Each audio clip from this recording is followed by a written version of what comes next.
Halo guys, pada kesempatan kali ini mungkin aku akan jelasin stroke ischemic, dimana aku dapat bagian untuk jelasin stroke ischemic.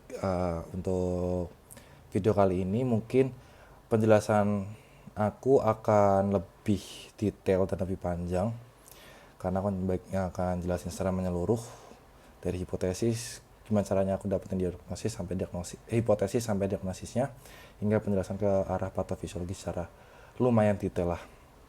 Nah, kalau teman-teman nanti mau dengar bagian suka-sukaannya aja, dan aku akan kasih kasih di menit keberapanya, buat teman-teman bisa langsung skip ke arah bagian suka-sukaannya aja, tanpa harus dengerin penjelasan yang secara lengkap.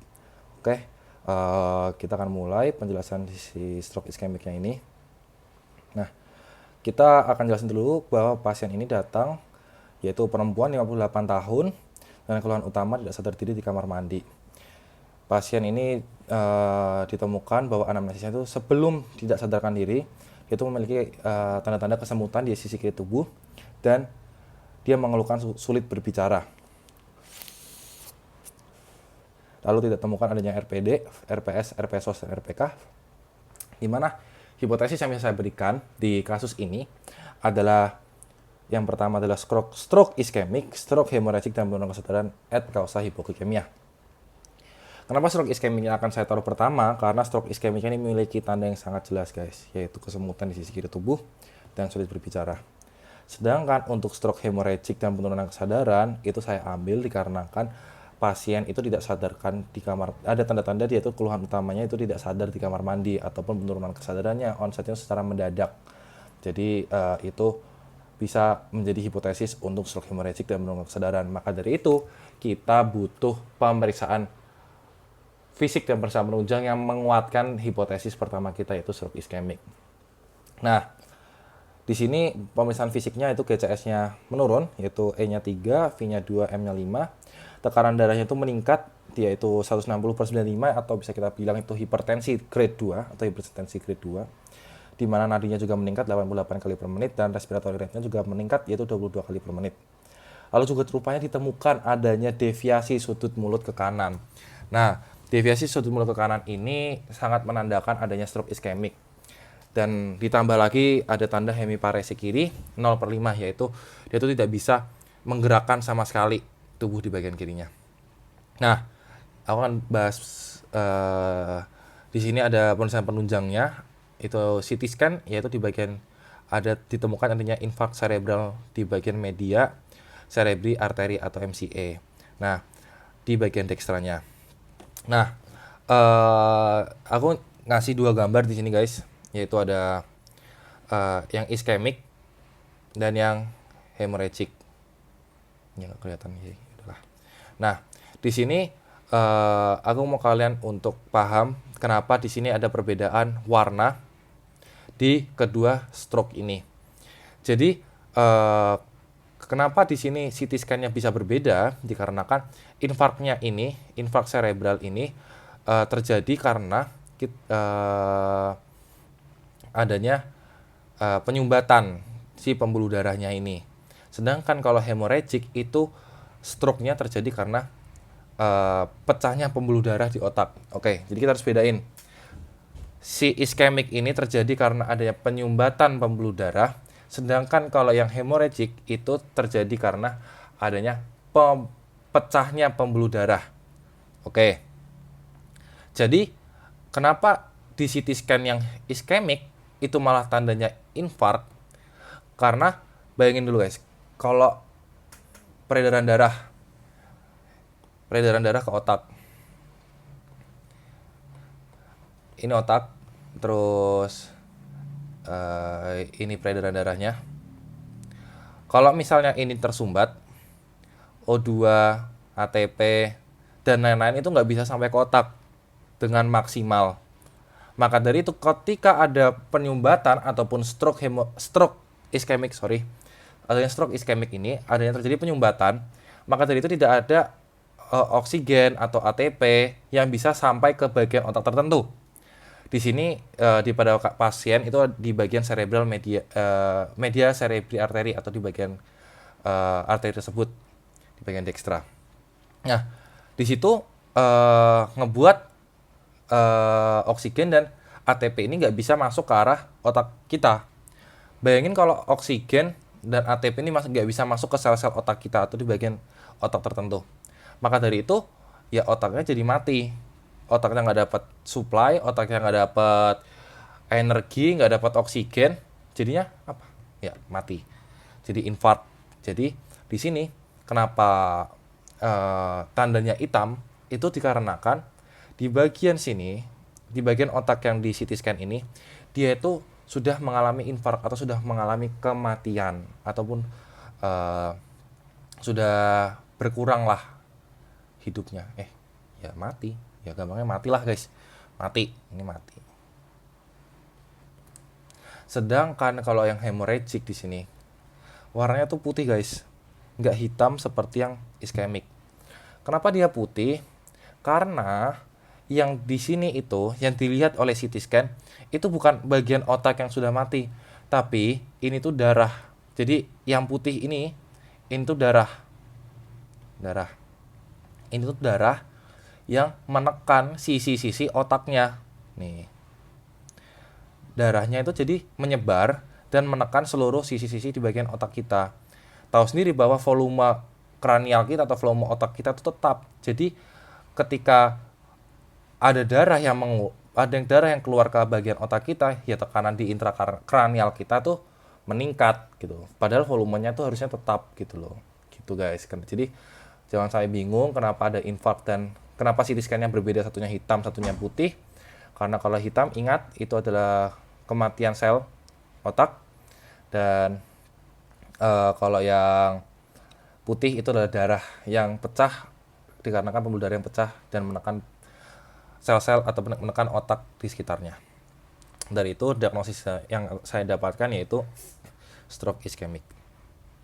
Nah, kita harus tahu terlebih dahulu bahwa stroke iskemik ini adalah gangguan yang mengganggu peredaran darah di otak kita.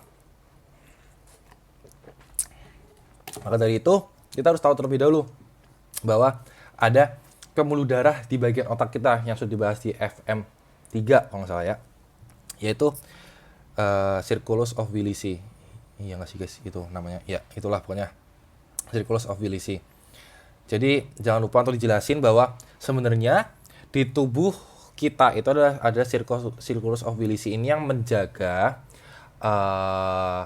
keadaan ataupun menjaga peredaran ke arah otak kita itu tuh bisa benar-benar terjaga gitu loh, tetap terfasilitasi. Misal kayak kalau sininya tertutup, tersumbat, ada arteri di sebelah sini.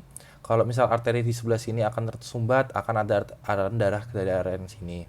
Tetapi kenapa bisa stroke hemorrhagic ini bisa terjadi? Karena dia itu menyumbatnya di arteri-arteri khusus dan spesifik yang tidak memiliki adanya cabang-cabang lain, ataupun dia tuh menyumbatnya di arteri-arteri kecil ataupun di arteri cabang dari circulus of Willis ini. Jadi sebenarnya otak kita tuh punya kemampuan untuk mencegah adanya stroke iskemik ini. Tetapi kalau memang sudah takdir Allah, takdir Tuhan Yesus, mau bagaimana lagi penyumbatannya di tempat-tempat yang tidak bisa atau tidak ada percabangannya lagi, seperti di arteri cerebral medial ini. Kalau di sini kan seperti pada pasien ini arteri cerebral media. Nih, kalau di sini gimana guys?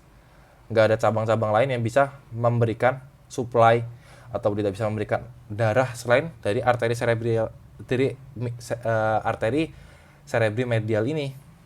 Jadi kalau ini tersumbat, ya udah di bagian dekstra ini tidak ada darah ataupun tidak ada darah yang bisa mengalir ke arah otak tersebut. Jadi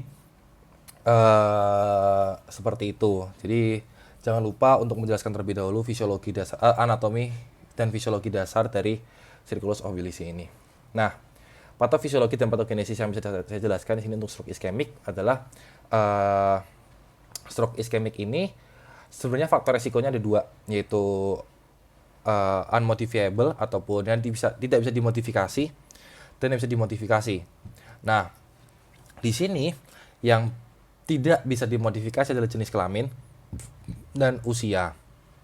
Tapi akan saya highlight di sini yaitu usianya. Kalau jenis kelamin ini, kalau yang perempuan itu sebenarnya lebih beresiko dikarenakan adanya ketika perempuan itu bukan lebih beresiko, tapi karena di sini pasiennya itu perempuan, jadi aku nariknya cuma dari perempuannya doang. Jadi kenapa kalau faktor resiko di perempuan ini dia usia sudah lansia lebih dari 5 tahun, jadi estrogennya itu menurun sehingga akan ada terjadinya disfungsi endotel. Nah, tapi yang lebih berpengaruh itu di bagian usia. Kenapa usia itu lebih berpengaruh di bagian yang unmodifiable faktor resikonya? Itu karena di usianya ini, ketika orang sudah lebih lansia, tubuh sudah akan mengalami degenerasi ya, pelemahan ataupun kekurangan fungsinya. Sama seperti elastisitas vaskular di dalam tubuh kita. Elastisitas vaskular ini akan mengalami penurunan sehingga endotel tubuh manusia akan lebih lemah ataupun lebih tidak bisa beradaptasi lah dengan lingkungan sekitarnya. Jadi bayangin misal di sini nih ada penyumbatan. Kalau misalnya endotelnya itu mungkin masih elastis vaskularnya itu masih meningkat, dia tuh ketika tekanan darahnya ditambah, tekanan darahnya menambah, itu tuh elastis vaskularnya tuh dia tuh bisa belok gitu loh guys. Aliran darahnya masih bisa ngalir dengan mengorbankan si vaskularnya ini menjadi lebih cembung karena elastisitasnya masih stabil. Tapi kalau elastis vaskularnya menurun atau tidak elastis itu, makanya endotelnya itu jadi tidak terlalu elastis sehingga ketika ada penyumbatan, ya itu jadi nggak bisa melebar, jadi darahnya nggak bisa masuk ke arah otak kita. Nah, selain usia ada hipertensi. Ketika hipertensi ini akan lebih gampang ataupun lebih mudah untuk terjadinya hialinisasi. Ada cardiovascular disorder ataupun penyakit kardiovaskular yang bisa menyebabkan adanya terjadinya emboli ataupun penyumbatan nantinya. Lalu ada diabetes yang menyebabkan hiperglikemia dan akan menyebabkan stres oksidatif. Diabetes dan obesitas ini akan meningkatkan adanya free fatty acid yang akan menyebabkan terjadinya aterosklerosis atau meningkatkan faktor risiko terjadinya ataupun terciptanya aterosklerosis. Lalu ada merokok yang bisa adanya ROS ini. Lalu ada alkohol, penggunaan alkohol yang berlebihan itu bisa menyebabkan peningkatan TGA dan LDL dalam tubuh. Seluruh faktor risiko ini akan menyebabkan yang namanya disfungsi endotel.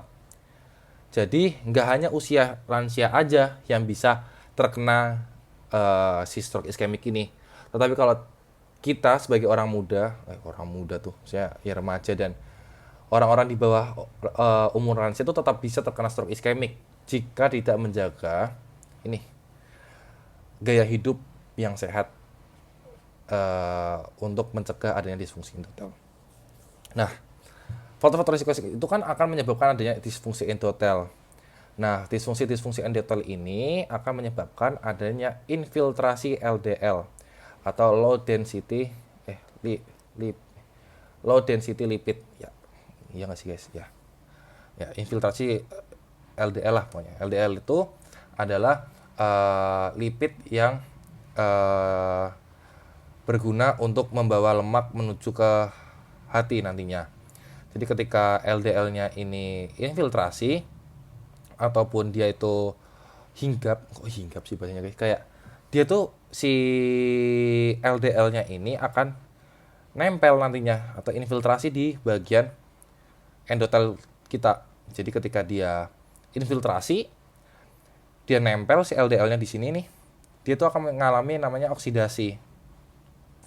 Jadi si LDL-nya ini jalan-jalan di pembuluh darah kita, jalan, nempel, infiltrasi di endotel vaskular kita.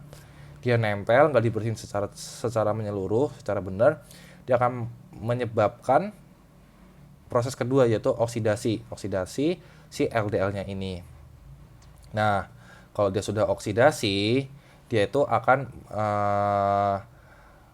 melangsungkan ataupun menyebabkan proses fagositosis. Nah, fagositosisnya inilah yang akan menyebabkan adanya si plak aterosklerosis ini. Nah, gimana caranya bisa terjadi plak aterosklerosis? Ketika proses fagositosis oksidasi LDL ini terjadi, dia kan akan terjadi ini nih, si foam cell ini namanya foam cell, guys. Nah, foam cell itu terbagi jadi dua. Fibrous cap, ini yang bagian luar, dan di bagian dalamnya. Jadi ada dua, yang fibrous dan yang cheesy. Kalau aku baca tuh nggak salah, cheesy inner layernya. Aku lupa bahasanya, tapi kalau yang aku baca tuh kayak dia tuh isinya tuh kayak cheesy gitu loh. Lebih apa ya bahasanya? Lebih cheesy, lebih cair di dalamnya. Jadi ketika dia sudah teroksidasi, dia sudah ada fagositosis, si foam cell-nya ini dia kan di fagositosis tuh.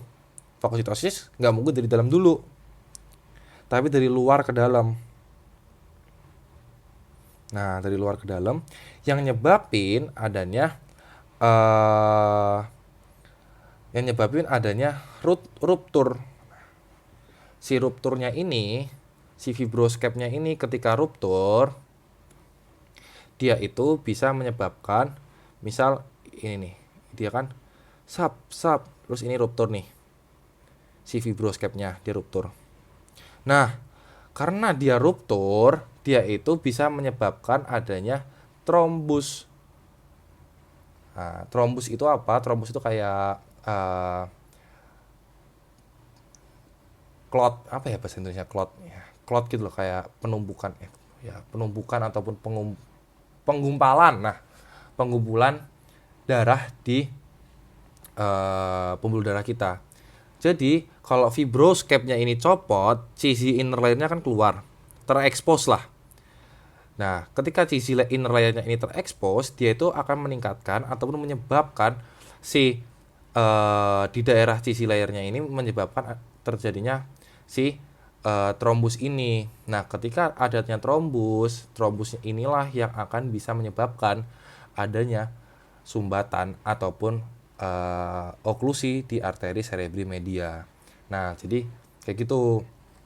Jadi selain ada plak, itu tuh juga bisa, kalau plaknya di arteri kecil ataupun sudah di arteri di otak kita, bentuknya kayak gini guys. Jadi dia udah langsung nyumbat. Tapi kalau misalnya di arteri-arteri besar, itu tuh namanya emboli. Nah, embolinya itu jadi dia lepas si trombusnya itu, ini trombusnya jalan-jalan. Karena trombusnya ini mungkin di arteri yang besar dia nggak bisa menyumbat, ketika dia nyampe ke arteri otak kita, dia itu bisa menjadi penyumbatan di arteri yang lebih kecil. Contohnya di arteri otak kita. Tapi yang aku di sini ambil adalah pembentukan dan trombusnya itu sudah ada di arteri cerebrinya. Gitu. Kita ulang. Adanya disfungsi endotel menyebabkan adanya infiltrasi LDL.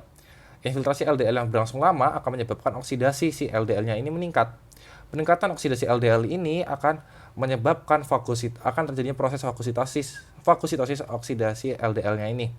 Fagositosis oksidasi LDL ini akan menyebabkan pembentukan foam cell, di mana foam cell ini terdiri dari dua bagian, yaitu fibroscap dan inner cheesy layer-nya. Nah, ketika fibroscap-nya ini ruptur, si inner cheesy layer-nya akan membentuk trombus yang bisa membuat adanya oklusi ataupun penyumbatan di arteri cerebri medianya. Nah, ketika si arteri cerebri medianya ini tersumbat, makanya yang sudah aku jelaskan tadi di atas, adanya penurunan perfusi oksigen dan glukosa yang dibawa oleh darah menuju ke otak. Nah, makanya ada iskemik sel otak yang akan menurunkan produksi ATP, dan ketika ATP menurun, ya sel-sel neuron pada otak ya bisa bekerja gitu. Nah, ketika adanya penurunan ATP ini ataupun ada iskemik sel otak ini, disitulah ada penurunan kesadaran terjadi pada pasien. Lalu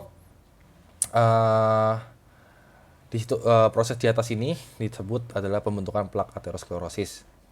Nah, ATP yang menurun ini itu akan menyebabkan beberapa hal ataupun manifestasi klinik yang bisa kita lihat di atas. Yang pertama adalah ATP yang menurun ini akan menyebabkan adanya gangguan pompa NAK ATPase. Nah, gangguan pompa NAK ATPase ini itu menyebabkan akumulasi Na plus dan Ca2 plus di intrasel di bagian otak kita. Nah, tahu sendiri bahwa akumulasi Na plus dan Ca2 plus ini dia tuh ion-ion ataupun senyawa yang senang terhadap air. Jadi nanti tuh dia bisa menarik ataupun terjadinya edema, tapi edema kecil di bagian otak kita karena adanya gangguan pompa NAK plus ATPase. Dan akumulasi NaCA2 plus di intraselnya ini akan menyebabkan peningkatan glutamat rilis. Nah, peningkatan glutamat rilis ini akan menyebabkan adanya eksitotoksitas. Ya, ya guys, maaf. Yaitu eksitotoksisitas. Ya, itulah guys, mohon maaf, ribet. Nah, ditambah lagi ATP yang menurun ini akan menyebabkan reuptake glutamatnya ini menurun. Jadi glutamatnya rilisnya kenceng, tapi reuptake glutamatnya menurun akan menyebabkan eksitotoksisitas. Selain itu, penurunan ATP akan menyebabkan asam laktat di tubuh kita meningkat. Kenapa kayak gitu? Karena kan ATP-nya kan kurang, ataupun penggunaan energi pembentukan energi atau pembentukan ATP kan harus tetap terjadi. Tetapi karena nggak ada oksigen, makanya itu tuh akan menyebabkan pembentukan ATP yang secara aduh lupa guys namanya. Yang satunya yang menggunakan asam yang akan berimbas di pembentukan asam laktat. Nah, di mana ketika nggak ada oksigen, maka pembentukan ATP di dalam tubuh kita akan menghasilkan efek samping yaitu asam laktat.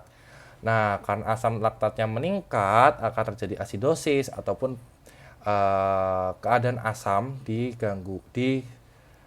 otak kita, sehingga ada gangguan pada sel di otak kita dan ada aktivasi mikroglia. Nah, mikroglia tuh kayak makrofagnya lah guys di otak kita. Jadi ada aktivasi mikroglia, di mana aktivasi mikroglia ini akan menyebabkan adanya mediator inflamasi, dan mediator inflamasi ini akan menyebabkan adanya blood-brain barrier leakage, di mana blood-brain barrier leakage ini akan menyebabkan edema vasogenik, tekanan intrakranial yang meningkat, menurunkan perfusi, dan infark yang ditemukan pada pasien. Jadi kayak gitu. Nah, mediator inflamasinya selain menyebabkan blood-brain barrier leakage, dia itu juga bisa menyebabkan inflamasi. Nah, inflamasi inilah ditambah dengan faktor glutamat rilis. Glutamat yang tidak stabil di dalam otak kita, dia itu akan mengalami akumulasi kalsium di dalam intrasel di dalam tubuh kita. Akumulasi kalsium di dalam intrasel di dalam tubuh kita akan menyebabkan adanya nekrosis, dan ketika sudah sampai nekrosis, itu akan terjadi namanya lesi pada upper motor neuron. Nah, lesi pada upper motor neuronnya ini bisa mengganggu di kedua jaras, yaitu jaras piramidalis dan jaras sensoris. Kalau di gangguannya di jaras sensoris kita, dia akan menyebabkan kesemutan, sedangkan gangguan jaras piramidalis bisa menyebabkan jika ke arah traktus kortikospinal bisa menyebabkan hemiparesis di bagian tubuh area kiri. Kalau cuma sampai kortikobulbar, itu tuh bisa menyebabkan nervus 7-nya itu paresi, menyebabkan mulut deviasi. Kalau di paresinya di nervus 12, itu bisa menyebabkan pasien ini pelo ataupun kesulitan dalam berbicara gitu. Jadi kurang lebih seperti itu untuk penjelasan si stroke hemorrhagic ini. Untuk penjelasan yang mungkin kurang jelas bisa ditanyakan di kontak person, ya bisa ditanyain langsung untuk penjelasan yang lebih jelas, atau mungkin nanti mau tanya-tanya lagi ataupun dan lain-lainnya, ataupun minta sumbernya dari mana, bisa nanti saya sampaikan lewat private chat. Oke. Selanjutnya aku akan pakai versi soka-sokan. Oke, thank you guys. Baik, izin dokter untuk memulai pada pagi hari ini. Izin memperkenalkan diri, yaitu saya Arya Kusnandra Putra dengan NRP 151, izin untuk memulai soka pada pagi hari ini. Baik, pada pasien ini ditemukan bahwa pasien adalah perempuan yang 58 tahun dengan keluhan utama tidak sadarkan diri di kamar mandi di saat ditemukan. Lalu rupanya yang saya dapatkan dari anamnesis dari keluarga pasien, yaitu dari penyakit sosialnya, itu di mana pasien itu sudah mengeluhkan kesemutan di sisi kiri bagian tubuh dan sulit berbicara beberapa waktu sebelum dia ditemukan tidak sadar diri di kamar mandi. Tidak ditemukan adanya riwayat penyakit dahulu, sekarang sosial dan keluarga. Dan hipotesis yang bisa saya berikan yaitu ada stroke iskemik, stroke hemorrhagic, dan penurunan kesadaran causa hipoglikemia. Lalu pemeriksaan fisik yang ditemukan pada pasien, yaitu pasien ini memiliki penurunan GCS, yaitu GCS-nya yaitu E3, V2, dan M5, di mana tekanan darahnya juga meningkat atau bisa kita kategorikan menjadikan hipertensi grade 2, dan nadi juga meningkat 88 kali per menit, dan respiratory rate juga meningkat yaitu 22 kali per menit. Lalu ditemukan juga pada pemeriksaan fisik bahwa deviasi sudut mulut ke arah kanan, dan pasien juga memiliki hemiparesi kiri 0/5. Lalu juga ditemukan adanya CT scan pada pemeriksaan penunjangnya, yaitu CT scan di bagian infak cerebral media cerebral kiri, media cerebri arteri atau MCA di bagian dekstra pada pasien. Maka dari itu, ketika ditemukan adanya pemeriksaan fisik dan pemeriksaan penunjang pada pasien, maka dari itu diagnosis yang bisa saya berikan adalah stroke iskemik. Karena tanda-tanda dari stroke iskemik sudah terlihat jelas di bagian pemeriksaan fisik dan pemeriksaan penunjangnya. Maka dari itu, izin saya untuk menjelaskan patofisiologi yang saya jabarkan dari stroke iskemik ini. Stroke iskemik ini memiliki faktor resiko, yaitu faktor resiko yang bisa dimodifikasi ataupun faktor resiko yang tidak bisa dimodifikasi. Di mana faktor resiko yang bisa dimodifikasi ada hipertensi, cardiovascular disorder, diabetes, obesitas, merokok, dan alkohol. Sedangkan yang tidak bisa dimodifikasi ada jenis kelamin dan usia. Di mana jenis kelamin pada pasien ini adalah perempuan dan usianya lansia, yaitu sudah memiliki masuk keadaan kondisi menopause dan sehingga estrogennya menurun. Sedangkan usia pada pasien juga memiliki tanda-tanda lansia, yaitu lebih dari 55 tahun, sehingga akan terjadi proses degeneratif sehingga akan terjadinya penurunan elastisitas vaskular. Di mana ketika faktor resiko ini terjadi, dia itu akan menyebabkan adanya disfungsi endotel. Sama seperti faktor resiko yang tidak bisa dimodifikasi, ada faktor resiko yang bisa dimodifikasi, yaitu hipertensi yang akan menyebabkan hyalinisasi pada pasien, sehingga akan menurunkan elastisitas vaskular. Lalu adanya cardiovascular disorder, di mana penyakit tersebut akan gampang sekali untuk terciptanya trombus, dan trombus itulah yang akan menyebabkan emboli, yang bisa menyebabkan adanya disfungsi endotel. Lalu ada diabetes yang bisa menyebabkan hiperglikemia dan stres oksidatif. Ada obesitas, yaitu peningkatan free fatty acid dan bisa menyebabkan aterosklerosis, yaitu ada merokok yang bisa menyebabkan ROS, dan alkohol, penggunaan atau konsumsi alkohol yang berlebihan sehingga meningkatkan produksi TGA dan LDL dari pasien. Nah, di mana disfungsi endotel ini akan menyebabkan adanya ketika disfungsi endotel ini disertai dengan infiltrasi LDL, dan infiltrasi LDL ini juga menempel di endotel tersebut, dia itu akan menjadi LDL tersebut akan mengalami yang namanya oksidasi ataupun oksidatif. Peningkatan oksidasi LDL ini akan menyebabkan adanya fagositasi LDL yang sudah teroksidasi ini, sehingga ketika fagositosis oksidasi LDL ini terjadi, dia itu akan membentuk namanya foam cell. Nah, foam cell yang terbentuk karena fagositosis oksidasi LDL ini akan menyebabkan adanya terbentuk dua bagian, yaitu di bagian luar ada fibroscape-nya dan di bagian dalamnya ada inner cheesy layer-nya. Ketika terjadi tersebut, ketika terbentuk foam cell-nya itu, dia itu akan fibroscape-nya akan ruptur terlebih dahulu, sehingga inner cheesy layer-nya bisa terekspos keluar gitu, terekspos oleh darah. Sedangkan inner cheesy layer-nya ini sangat gampang untuk memanggil ataupun menarik si fibrin-fibrin untuk menciptakan trombus ataupun pengumpulan darah ataupun penumpukan darah di sel darah kita, di peredaran darah kita. Nah, maka dari itu akan terjadi oklusi di arteri cerebri media dan akan membuat perfusi oksigen dan glukosa menurun. Nah, ketika perfusi oksigen dan glukosa ini menurun, Dia itu akan terjadi iskemik sel otak ataupun penurunan ataupun hipoperfusi sel otak di dalam tubuh kita sehingga ATP tidak bisa eh, terbentuk secara sempurna, di mana ketika sudah terjadi iskemik sel otak ini akan terjadi penurunan kesadaran pada pasien. Penurunan ATP pada pasien ini juga akan menghasilkan adanya gangguan pompa NAK plus ATPase, di mana gangguan pompa tersebut akan menyebabkan adanya akumulasi Na dan Ca2 plus di intrasel pada otak kita, di mana kita tahu sendiri bahwa akumulasi Na plus dan Ca2 plus ini bisa menyebabkan adanya peningkatan air ataupun H2O yang bisa menyebabkan edema nantinya, dan glutamat dan menyebabkan adanya glutamat release yang meningkat. Glutamat release yang meningkat ini akan menghasilkan eksitotoksitas pada pasien dan akan menyebabkan adanya reuptake glutamat yang menurun. Selain itu, ATP yang menurun juga akan menghasilkan pembentukan asam laktat karena tubuh mengkompensasi dengan cara menghasilkan ATP. Yang penting adalah tubuh menghasilkan ATP, tetapi dengan efek samping yaitu pembentukan asam laktat. Nah, asam laktat yang terhasilkan ini akan membuat tubuh kita mengalami asidosis sehingga akan terjadi gangguan pada sel di otak kita dan aktivasi mikroglia. Nah, aktivasi mikroglia ini akan menyebabkan memanggilnya mediator inflamasi dan menyebabkan ada beberapa hal, adanya inflamasi di daerah tersebut dan blood-brain barrier leakage. Nah, blood-brain barrier leakage ini akan menyebabkan adanya edema vasogenik, terus ada tekanan intrakranial yang meningkat, di mana tekanan intrakranial yang meningkat itu akan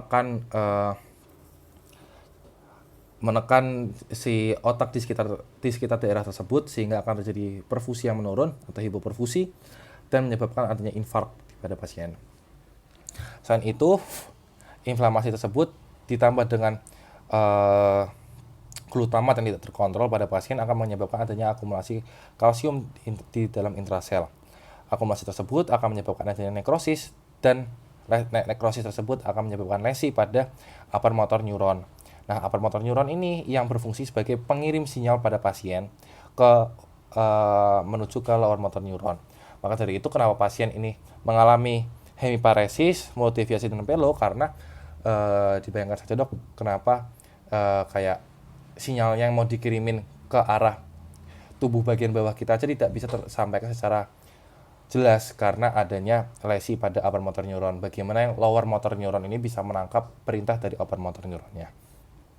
Nah, lesi pada upper motor neuron ini akan mengganggu gangguan jara sensoris, di mana gangguan jara sensoris ini akan menyebabkan adanya kesemutan pada pasien, sedangkan gangguan jara piramidalis akan menyebabkan adanya gangguan di arah traktus kortikospinal ini akan menyebabkan adanya hemiparesis kiri kalau sudah sampai kortikospinal, sedangkan kalau jika hanya sampai di kortikobulbar atau di bagian leher kita, itu tuh akan menyebabkan paresi di nervus 7, yaitu sebab dari mulut deviasi pada pasien, dan kalau di nervus 12 itu akan menyebabkan paresi yang bisa menyebabkan pelo pada pasien. Baik dokter, mungkin segitu pada pemaparan saya. Mohon maaf jika ada kekurangan dan salah kata, dan mohon untuk masukan dan tanggapannya. Terima kasih dokter.